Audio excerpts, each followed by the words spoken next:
안녕하세요. 오유 핸드메이드입니다. 오늘은 비누 만들기 해보려고 하는데요.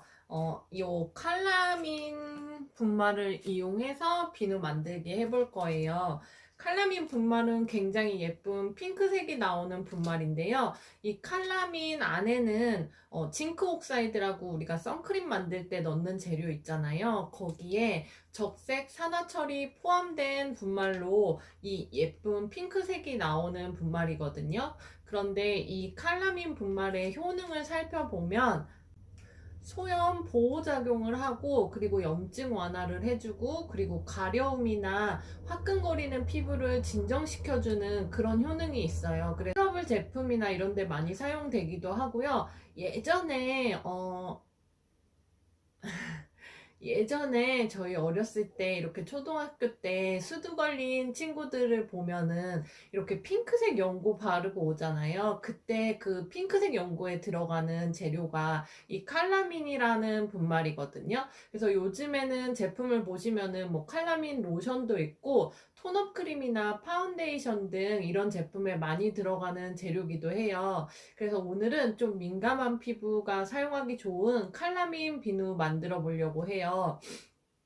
예전에 댓글에 이유님이 칼라민 비누 만들기도 알려달라고 남겨주셔서 제가 이번에 재료 시키면서 칼라민 분말을 시켰는데요.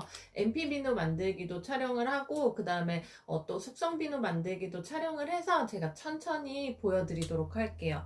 오늘은 민감성과 트러블에 좋은 비누 만들기 할 거라서 해바라기 씨 오일 준비했어요. 비누 세안하고 나서 이 뽀득뽀득 거리는 느낌을 좋아하시는 분들이 대부분이실 텐데, 그 뽀득뽀득 거리는 느낌은 그 피부에 보습 인자까지 다 떨어져 나가서 그런 느낌을 주는 거라고 하거든요. 그래서 세안은 될 수 있으면은 자극 없이 해주시는 게 좋아요. 그래서 저는 조금 보습을 위해서 또 트러블에 좋은 이 해바라기 씨 오일을 넣어줄 거예요. 그리고 에센셜 오일은 라벤더 에센셜 오일 준비했어요. 마찬가지로 트러블에 좋고 모든 피부 타입이 사용하기 좋은 에센셜 오일인데, 혹시 피부에 맞는 다른 에센셜 오일 가지고 계신다면 그 에센셜 오일로 대체해 주셔도 괜찮아요. 그리고 저는 여기 비누 베이스 준비했어요. 화이트 베이스 준비했는데 투명으로 대체해 주셔도 되시고요. 항상 베이스 구입하실 때 트리에타놀 아민이라는 피부 주의 성분이 없는 제품으로 골라주셔야 돼요. 그리고 저는 여기에 그 고보습제인 히알루론산이 함유되어 있는 베이스라서 보습제는 따로 넣어주지 않을 거예요. 그러면은 이 베이스를 핫플레이트에 올려서 녹여주도록 할게요.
오늘은 쉽게 MP 비누 베이스를 가지고 pH를 약간 떨어뜨려서 자극이 덜한 비누를 손쉽게 만들어 볼 수 있는 방법으로 해보려고 해요.